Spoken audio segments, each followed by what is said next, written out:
नमस्कार, डॉक्टर श्रद्धा वशिष्ठ आपको सबकी शिक्षा में बेहद स्वागत करती हूँ। घर से स्कूल की दूरी कितनी होनी चाहिए ताकि बच्चे का दाखिला केंद्रीय विद्यालय में हो पाए, इस सवाल का जवाब मैं आज की वीडियो के माध्यम से आपको देने जा रही हूँ। आप सभी से दो बातें कहना चाहूंगी। पहली बात, हर वीडियो को आखिरी तक देखा करिए ताकि आपके सभी सवालों का जवाब आपको मिल सके। जो लोग वीडियो आखिरी तक देखते हैं उनके मन में अंत में कोई सवाल नहीं रहता, बल्कि उनके सवालों के जवाब उन्हें सबकी शिक्षा के माध्यम से मिल जाते हैं।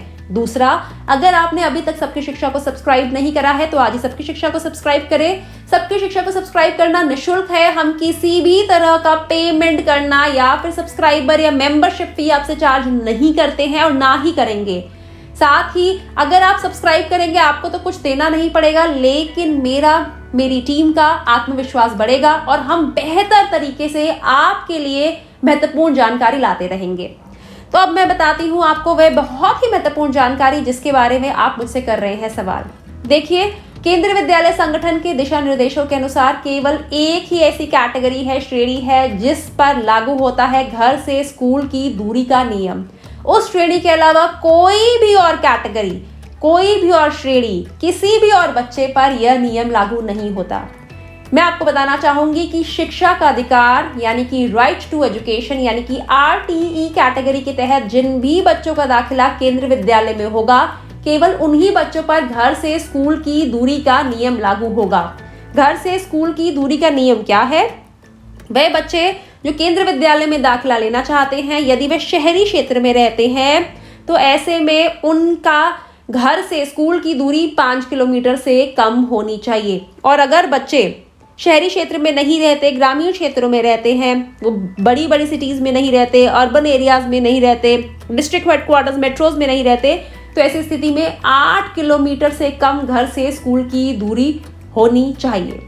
आप मोटे मोटे तौर पर समझ लीजिए, शहरी क्षेत्र घर से स्कूल की दूरी 5 किलोमीटर से कम और ग्रामीण क्षेत्र घर से स्कूल की दूरी 8 किलोमीटर से कम। और यह सिद्ध करने के लिए कि घर से स्कूल की दूरी इतनी है, जरूरत पड़ेगी आपको प्रूफ ऑफ रेजिडेंस की यानी कि निवास प्रमाण पत्र की, और एक सेल्फ डिक्लेरेशन भी संबंध में एक्सेप्ट किया जाएगा। अब आप सभी को बताना चाहती हूं कि यह जो मैंने आपको दूरी बताई है, शहरी क्षेत्र में 5 किलोमीटर से कम घर से स्कूल की दूरी और ग्रामीण क्षेत्र में 8 किलोमीटर से कम घर से स्कूल की दूरी, यह केवल RTE यानी कि राइट टू एजुकेशन यानी कि शिक्षा के अधिकार के तहत जो बच्चे केंद्रीय विद्यालय में दाखिले के लिए आवेदन पत्र भरेंगे, केवल उन्हीं के लिए है। बाकी आप किसी भी कैटेगरी से हैं, आप SC कैटेगरी, इसके किसी भी कैटेगरी से, माफ कीजिएगा, आप चाहे आप सिंगल गर्ल चाइल्ड कैटेगरी के तहत है, आप आर्मी कोटा के तहत अप्लाई कर रहे हैं, या फिर बच्चे के अभिभावक गवर्नमेंट जॉब करते हैं, सेंट्रल गवर्नमेंट एम्प्लॉय हैं, स्टेट गवर्नमेंट एम्प्लॉय हैं, या फिर कोई भी और कैटेगरी, या फिर आप किसी भी कैटेगरी के नहीं हैं, आप जनरल कैटेगरी के तहत आते हैं, सामान्य श्रेणी के तहत आते हैं, तो ऐसी किसी भी स्थिति में आपको घर से स्कूल की दूरी के नियम के बारे में सोचना ही नहीं है, क्योंकि आप पर लागू नहीं होती। बिल्कुल बात सीधी है, सिंपल है। RTE कैटेगरी के तहत यदि आपके बच्चे का दाखिले के लिए आप फॉर्म भर रहे हैं तो आपको इस नियम के अनुसार चलना होगा। घर से स्कूल की दूरी पहले ही पता कर लें, इन सब चीज़ों के बारे में पता कर लें।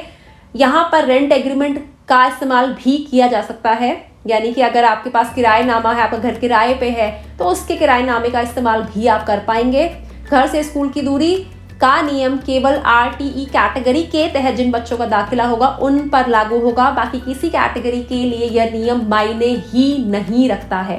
उम्मीद करती हूँ आप समझ गए होंगे मैं क्या कहना चाहती हूँ। और साथ ही यहाँ भी देखिए साफ साफ लिखा है कि applicable for admission under RTE only, केवल RTE के तहत जिन बच्चों का दाखिला होगा यह उन्हीं पर लागू होता है, बाकी किसी बच्चे पर लागू नहीं होता है।